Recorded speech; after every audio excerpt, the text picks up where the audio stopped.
प्रिय विद्यार्थियों, आज से पहले की कक्षा में हम अलंकार पढ़ रहे थे। अलंकार का दूसरा भेद होता है अर्थालंकार। अर्थालंकार में से हमने उपमा अलंकार को पढ़ लिया।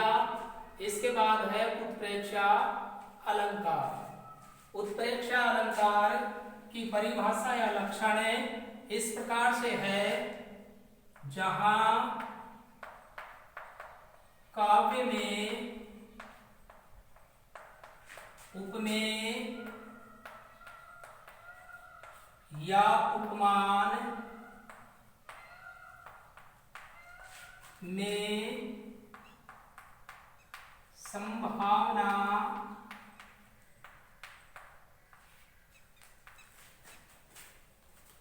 प्रकट की जाती है,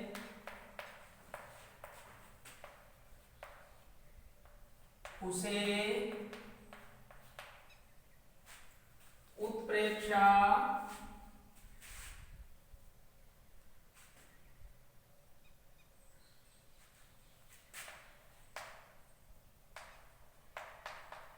अलंकार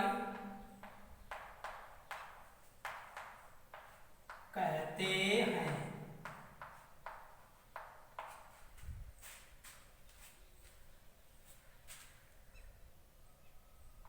उपमेय और उपमान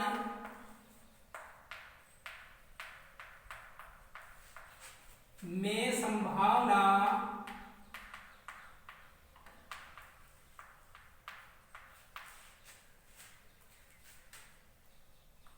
जानो, जनू, जानहू, मानो, मनू,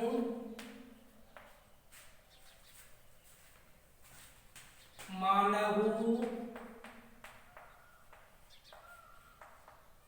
ज्यों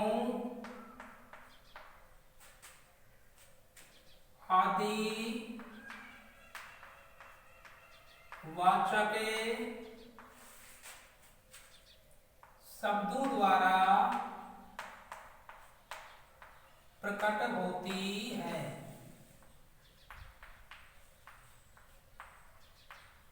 इससे पहले हमने जो उपमा अलंकार पढ़ा, उसमें भी उपमेय और उपमान के बारे में पढ़ा। उपमेय क्या होता है? किसी भी वर्णित वस्तु या जिस वस्तु का वर्णन किया जाता है वह उपमेय होता है। उपमान क्या होता है कि जो वर्णित वस्तु है या जिस वस्तु का वर्णन किया जा रहा है उससे जिसकी समानता या तुलना बताई जाती है उसे उपमान कहते हैं। यहाँ उत्प्रेक्षा अलंकार में उपमेय में उपमान की संभावना प्रकट की जाती है, और किसके द्वारा? वाचक शब्दों के द्वारा। उत्प्रेक्षा अलंकार के वाचक शब्द हैं जानो, जनू, जानहु, मानो, मनू, मानहु, ज्यों। ये वाचक शब्द हैं, इनके द्वारा उपमेय और उपमान में संभावना प्रकट की जाती है। उदाहरण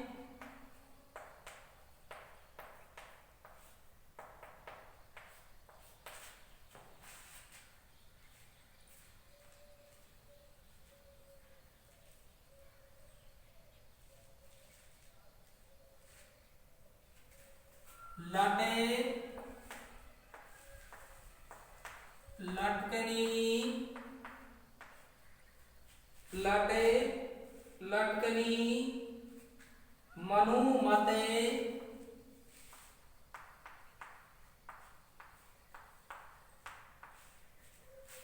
लट लटकनी, मनुमते, मधुप गणे,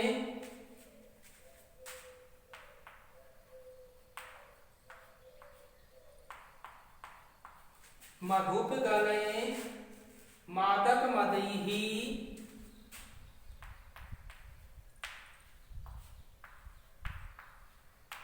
मादक मदही,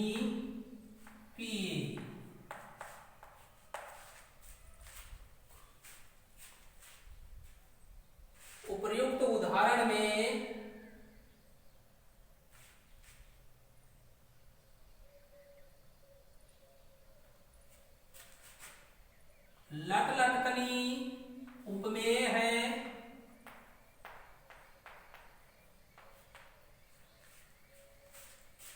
और मत मधुप गने उपमान है।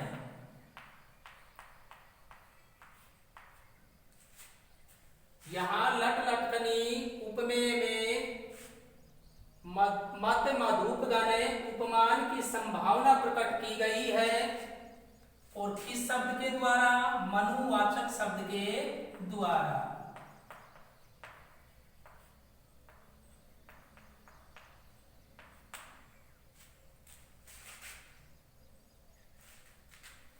उपर्युक्त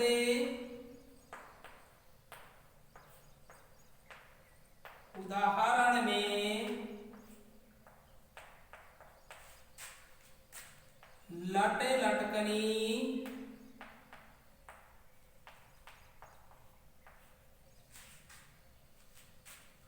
उपमेय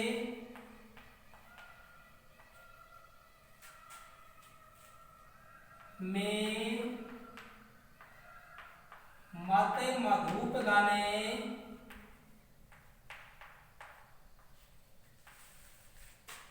उपमान की संभावना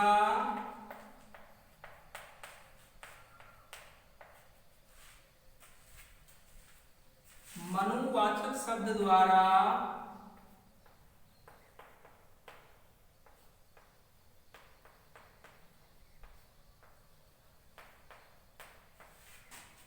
प्रकट की गई है।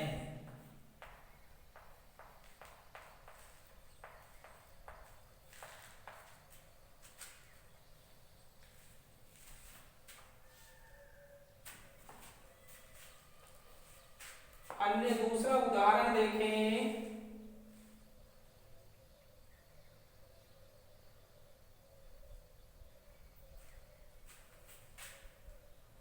सोहते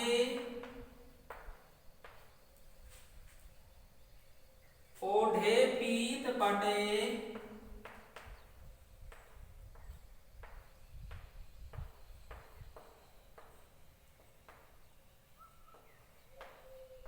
सोहते ओढ़े पीत पटे श्याम सलोने गात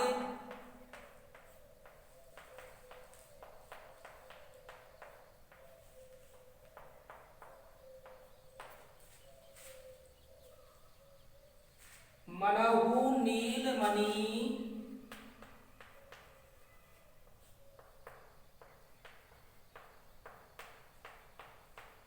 मनहु नीलमणि शैल परे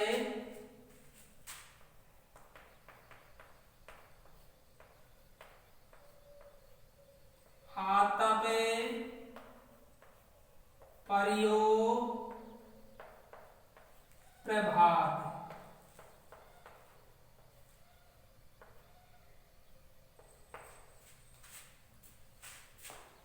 उक्त उदाहरण में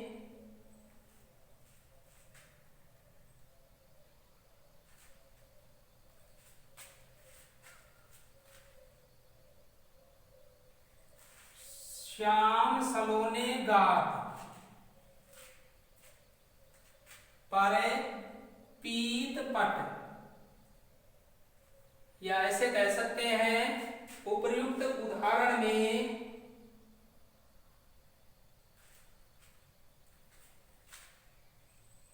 नीलमणि शैल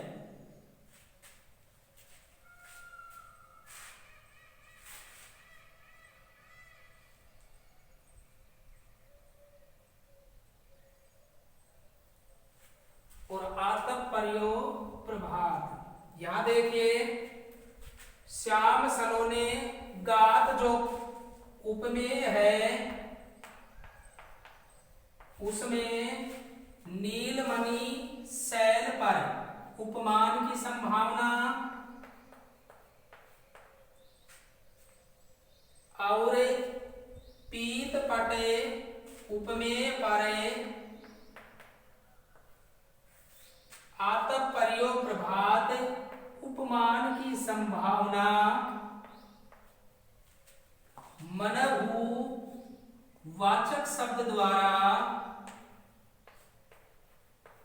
व्यक्त की गई है।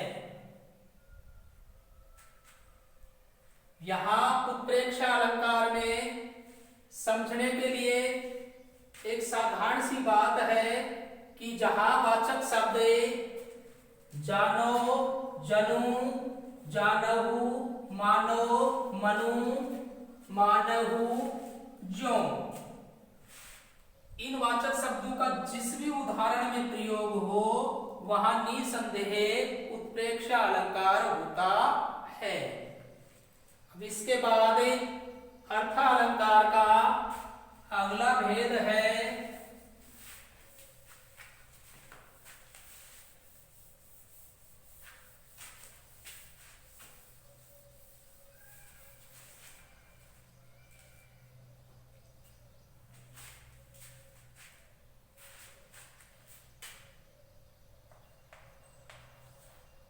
रूपक अलंकार।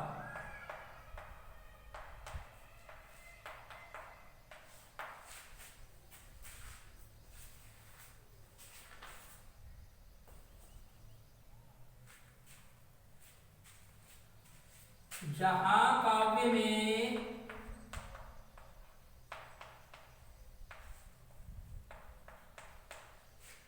उपमेय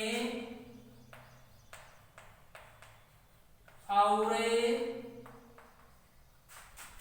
उपमान में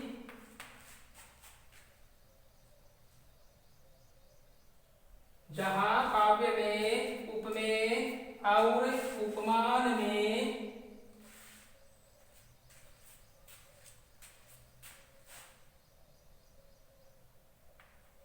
एक रूपता दिखाकर भेद रहित आरोप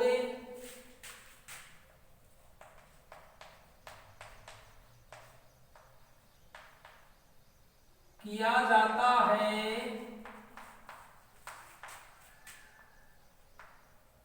उसे रूपक अलंकार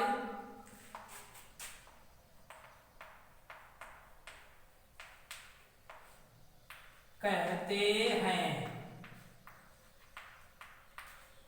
देखिए इसकी परिभाषा है, जहां काव्य में उपमेय और उपमान में एक रूपता दिखाकर भेद रहित आरोप किया जाता है उसे रूपक अलंकार कहते हैं। उदाहरण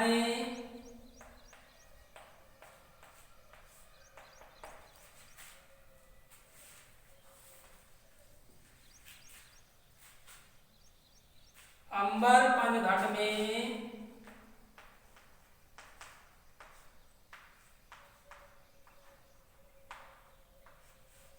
अंबर पनघट में डुबो रही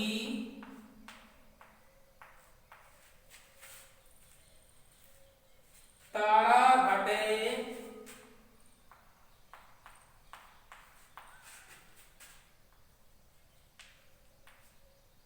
उषा नागरी।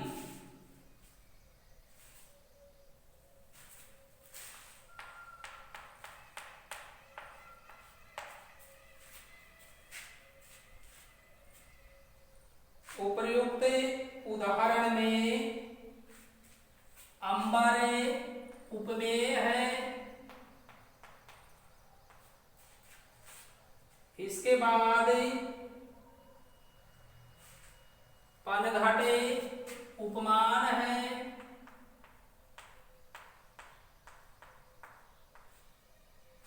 इसके बाद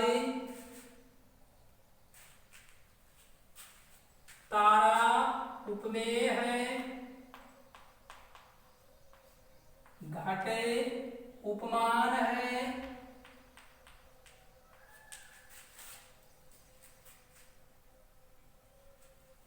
उषा उपमेय है,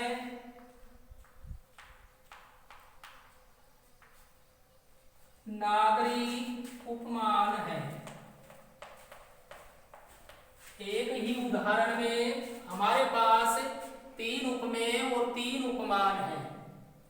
इसकी परिभाषा है, जहां काव्य में उपमेय और उपमान में एक रूपता दिखा करके भेद रहित आरोप किया जाता है, उसे रूपक अलंकार कहते हैं। अंबरे उपमेय परे पनघटे उपमान का भेद रहित आरोप किया गया है।